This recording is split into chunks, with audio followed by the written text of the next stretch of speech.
No, I know. Well, it's a waiting game, you know? Right. Okay, thanks, Charles. Well, Ned. Hey. To the hospital? Yes. I mean, Rick's jumped to the top of the list for the organ transplant, but there's still no heart. Yeah, it'll happen. Here. These things are so complicated. I forgot them. Everything's different, you know? Uh-huh. Television sets are bigger, computers are smaller. Of course, the state of mind I'm in now, you know, running water or a toilet that flushes is a minor miracle. Yeah. Guess I'll get used to this stuff eventually. I can't imagine what it was like to live in the bush. There. Well, Africa's a beautiful place under the right circumstances. Yeah, but to be held hostage like that, not be able to... The fear was that I would never see my children again. And then to be rescued by a son-in-law that I didn't even know I had, I'd never met. Rescued? What, were you a prisoner? Hey, speaking of children, how are you, honey? Dad, don't do that. I'm a big girl. What were you saying about being rescued? Nothing. It's a figure of speech. It's... I don't think so. Please, I'd like to know the truth.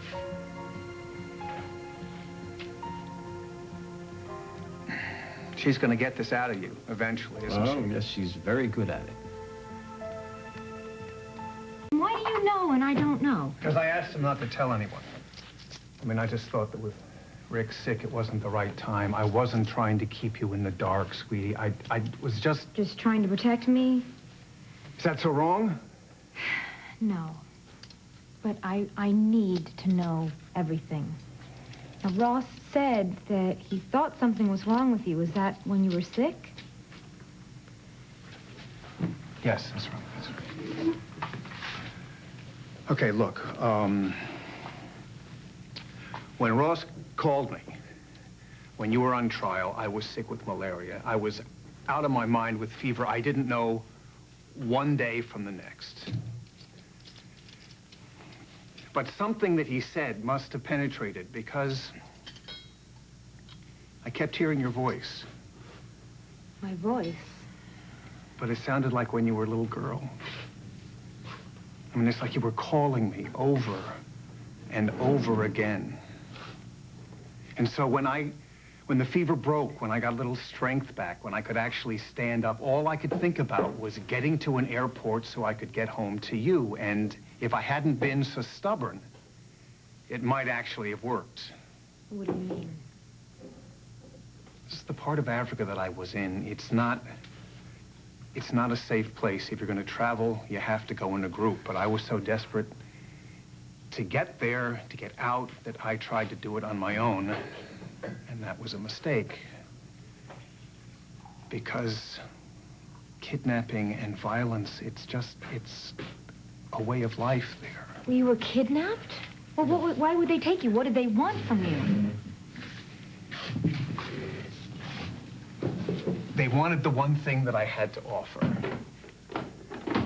My skill as a doctor. Honey, you gotta understand that Africa, it's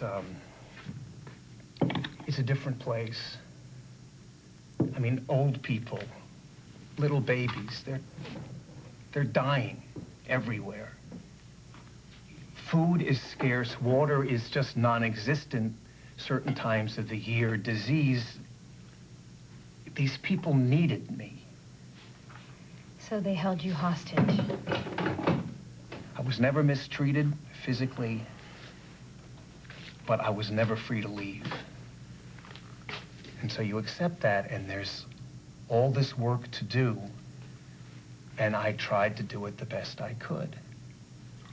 And so weeks turned into months, months turned into years, and then way, way past when I thought I was ever going to get home.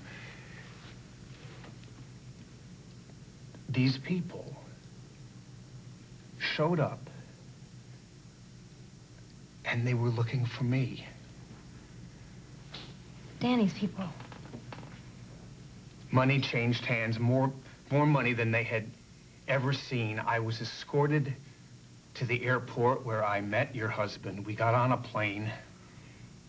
It took off. I was in the air, and I was free. And Danny and I talked for a long time, and I fell asleep like an old man, and I slept and I ate and I slept some more. And when I woke up, I was home. Oh, Dad. But everything is going to be fine now. Everything is going to be okay. Look, I thought I made it perfectly clear that I want to keep my family life and my business affairs separate. So if you're here looking for payment... Well, I did use my contacts to locate your father. Yeah, Edmund, I know what you did, and you'll get paid for it at Infierno, not here. Well, that's very kind of you, Danny. But about the amount, you see, I've come to realize that my involvement in this plan is now worth a great deal more than we originally thought.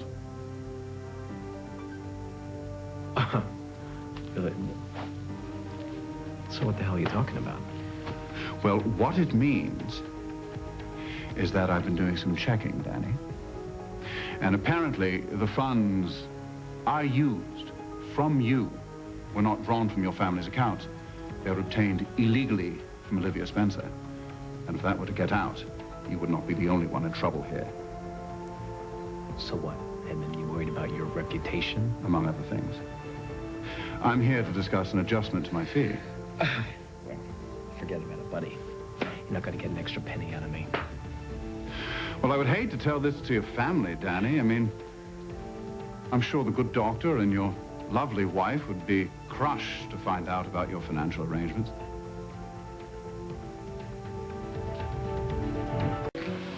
Hey. Hey. Hi. You.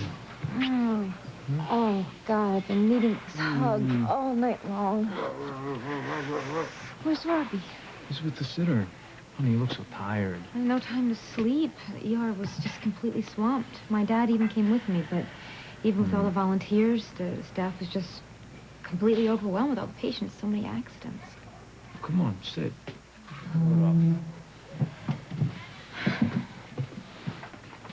What's the matter? You okay? I don't know. I signed on to be a physician's assistant to help people. And I just don't think I can watch people suffer like that. Yeah, well, you watch them recover, too, right? Yeah, but when they don't, they're not just patients, you know. They're somebody's father or somebody's sister or son. Brother. I know. Danny. I saw Richard Winslow. Yeah, I heard about his accident on the news. How is he? He's bad. Luca. Hey, Danny. Assuming you took care of things with Edmund Winslow? I tracked down Mr. Winslow and dealt with him, just like you said. Good man. That's what I like to hear. Right, boss.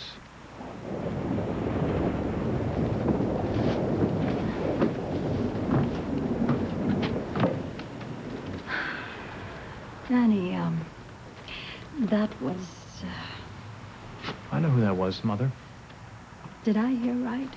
Did he call you boss? I don't know what you heard, Carmen. Danny, if you did something, I need to know about it. Did something?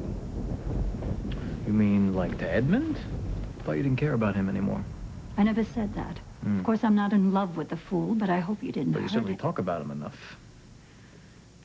You're always saying I don't do enough for this family. Look, Danny, I'm sorry that I pressured you into Yeah, it. you did. Maybe this time you pressured me a little too hard. What are you saying? I'm not stupid, Mother. I know that you want me to take my place as head of this family. But I'm warning you, be careful what you wish for. You know I don't like to be warned. Oh, I know.